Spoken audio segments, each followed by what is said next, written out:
Chelsea Zaccato. And I'm Natalie Heacock. And this is Lumberslingers. Each podcast, we will be bringing you relevant and useful industry information, including interviews with top lumber professionals and discussion of current events in the industry. Whether it be lumber grading, industry and market trends, or who's who in lumber, we hope to extend your current tally on industry knowledge.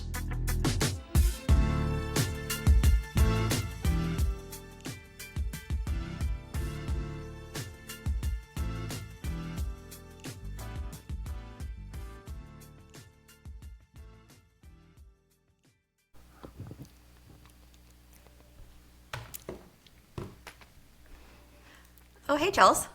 Oh, hey. How's it going? Good. We were just both on our phones there because the news is coming so fast. We have to get it immediately. Yes, we do. Immediately. So, wow. That was a roller coaster of a day. Yes. I'm sure that you've already heard, so we don't need to keep it suspenseful. But there has been an announcement on tariffs, specifically lumber tariffs. And before we get into our takeaways from the speech, I don't know, what do you call that? Talk? Presentation? Address? Yes. We will be reading It was from Liberation Day. Yes, Liberation Day. We'll be reading from the whitehouse.gov/fact sheet, which says, for Canada and Mexico, the existing fentanyl migration IEEPA orders remain in effect and are unaffected by this order. This means USMCA compliant goods will continue to see a 0% tariff. Bum, bum, bum. Ooh.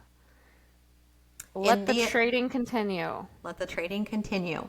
In the event the existing fentanyl migration IEEPA orders are terminated, USMCA compliant goods would continue to receive preferential treatment, while non-USMCA compliant goods would be subject to a 12% reciprocal tariff. That's a mouthful.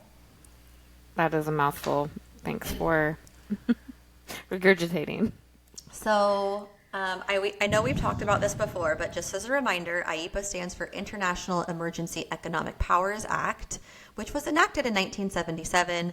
And the whole basis of it is to give the president authority to regulate commerce and financial transactions using a national emergency. Just wanted to preface that. Thank you. And so, like people who just bought, sorry, I forgot to tell you, yesterday I bought $1 million worth of inventory from Canada. Just to ship? Did it ship? Yeah.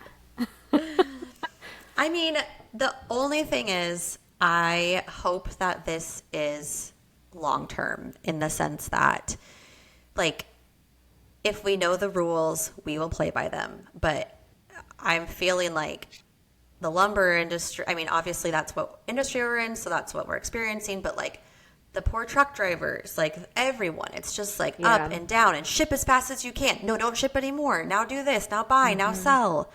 So it's just very, like, moody isn't a great way to put it, but yes, I mean, it has a strain on everybody, what it has done. Right. But also I think it deteriorates trust in some ways, with obviously when you're doing business, not maybe on a personal level, but between countries, which makes it really hard for commerce to continue or not have a bad taste in your mouth, you know?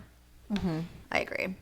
I did, I watched probably, 40 minutes of the address, Liberation Day address. And I did think it was interesting what he said about, he's like, listen, okay, I know that he, like, really rubs some people the wrong way with, like, the way that he talks. And, like, my God, his ego is out of control. Like, literally, he went into talking about, like, how he was polling, and, you know, I'm like, okay, can we just... like, when he, like, looked good, when he looked really good, I watched part of it, too, and I was like, back when I looked really good, I was young. Yeah, when I was young. Yeah. I'm like, oh, my God. Anyways, just can we get to the point, you know? Yeah. Can we just get to the point? But I did appreciate how this is the first time I feel like I've heard him talk so nicely about people. And he kept saying, like, listen, it's not these people's fault. It's not their country's fault. Like, this is just, like, it doesn't make any sense. Like, how does it make sense that for an American car to go into the EU, you are paying, I don't know what he said, like 20% plus a VAT tax on top of that? Like, if you look at it from an economic standpoint, why would we allow tariffs on our goods if we're not going to tariff in return? And talking kindly about prime ministers and presidents. And I mean, it was just like, gosh, it was kind of refreshing. Yeah. Yeah. I felt like, I mean, and Trump is always in his own world. So whether he was being nice or not, I think he would have sounded pretty much the same. But yeah, I thought he was definitely more positive. And now there's the new catchphrase, make America wealthy again. Like, how many of these are we going to have? Mwaha. That one's called Mwaha. Mwaha. Mwahaha.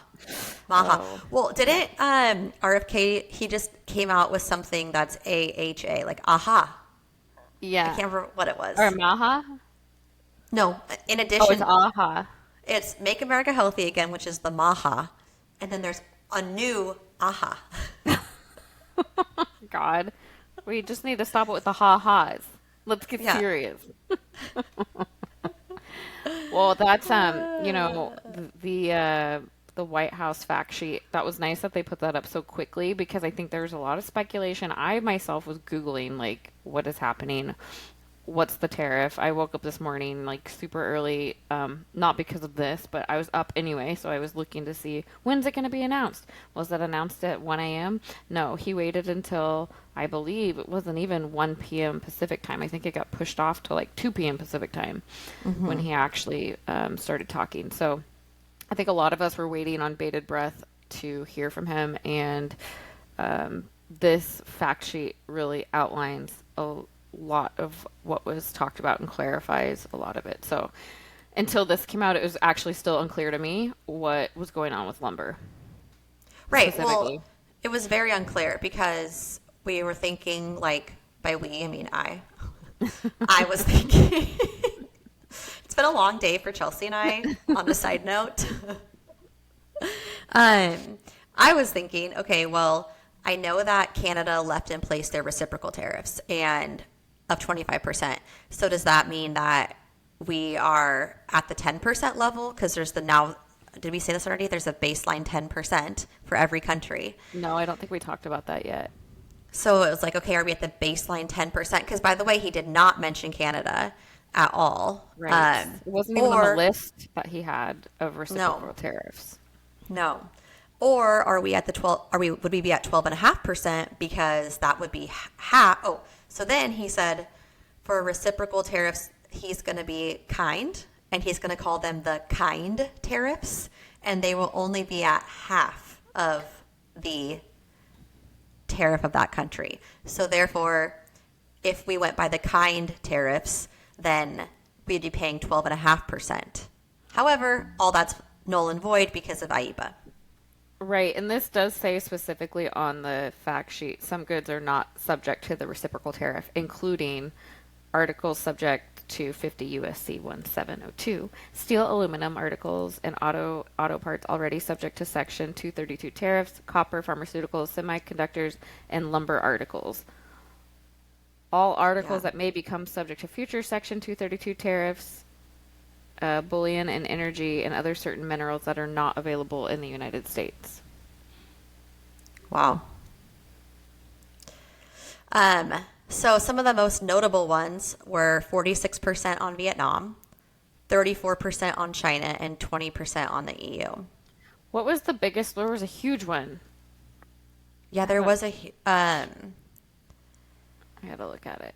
Vietnam is 90%. I mean, that's what they're tariffing that's the big one. The United States. Insane. You know what's really sad to me?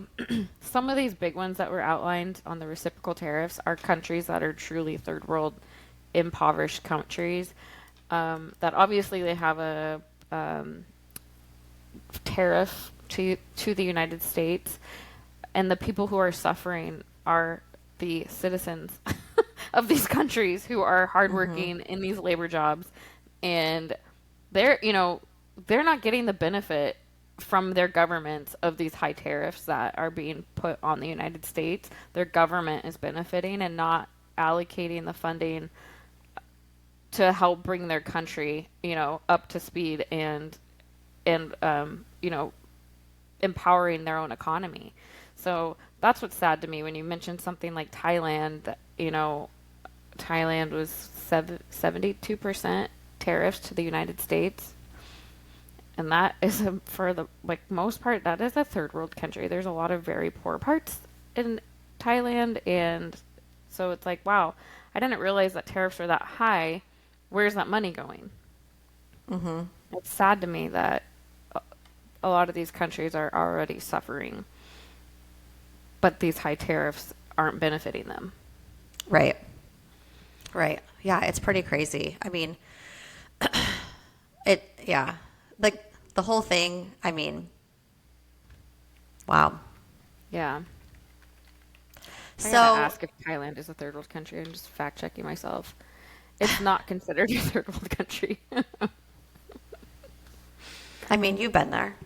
Yeah, I've been to the good parts and I've been to some harder parts of the country, but it's powered by tourism, like a lot of really beautiful parts of Thailand, but Yeah.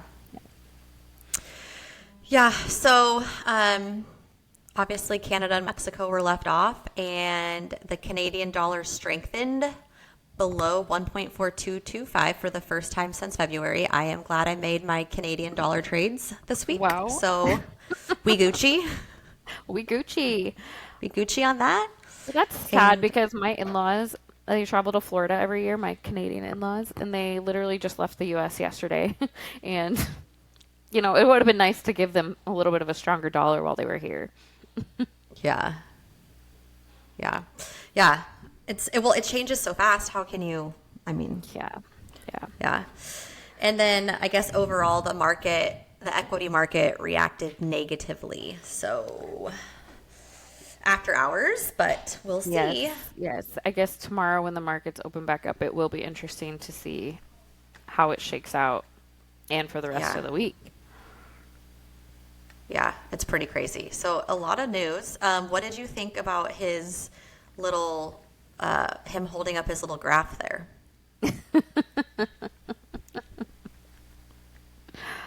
The poster board? Yes. Oh, which graph are you referring to? I was thinking of the reciprocal tariffs, but are you referring to a different one? No, that's what I mean. Oh no, yeah, that's the one Yeah. that's the one that's burned into my brain because I was like, there's some Vietnam 90%. Yeah. And I guess there was a handout because I saw some pictures of people with a piece of paper showing that. So I thought that was interesting. Very interesting way He to also was get like, across. one thing I thought was funny. You know that like section is like People magazine. It's like celebrities. They're just like us. Yeah. I was laughing when he was like, okay, first of all, he mentioned eggs like 3 times. Oh my God, the egg comment. He's like, people are blaming me for eggs. Yeah, My it's like, first day in office. It's like, I just got here, guys. Like, come on, give me a second. I was like, I know how you feel, bro. Do you, Natalie? Like, those egg prices, man. Give him a break. My gosh, Cambodia is 97% tariffs That's crazy. to the U.S. That's crazy. I just felt like, also, you're addressing the nation and you have this Have little a graph. poster board. Yeah. Celebrities, they're just like us. Yeah. Yeah, it's people from and maybe he just wanted it to be more visual and more, I don't know, there's a reason for everything and the why people do that. They have 20 people behind them telling them how to do something, but not that he necessarily listens, but I feel like that was an interesting choice. It was an interesting choice, yeah. Yeah. So, did you know that our biggest U.S. country is Mexico? That we import the most from Mexico? Mm-hmm. I don't think I knew that. What are we importing? I don't know. Probably car parts, cars. Mm. Do you remember, like, when we had to do those reports in school? Are You're you right. Googling it? Vehicle and car parts. Yes. Yes. Machinery, electrical machinery, plastics and plastic articles, iron and steel, optical, technical, and medical apparatus. But the Guess biggest one is car parts, guess motor what the vehicle. second country is that we import the most from?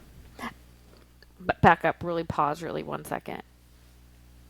Do you really think that car parts are the biggest import, or is it what's hidden and padded inside of the car parts? It's true. Could be in there. Hey, supposedly they've cracking down on fentanyl. Haven't you heard? Yes, but it's coming across in those car parts. I watch enough of this border, to catch a smuggler. That's where it's coming in at. Yeah. No, what's the second? China. China. Yeah. Sheen. That It's doesn't actually surprise all me. me. Yeah, it's And Natalie. hey, I have stopped, okay? I have Have you? not ordered from Sheen in probably a year. But that's from, I mean, and he was highlighting that that's a lot of Apple does a lot of manufacturing over there, Meta, right? Like the tech companies. Yeah, I mean, he was saying how by these reciprocal tariffs, what they're projecting to bring back into the United States, and he was using a number in the trillions with a T. Wow. So, I mean, You lately. Billions with a B, trillions with a T.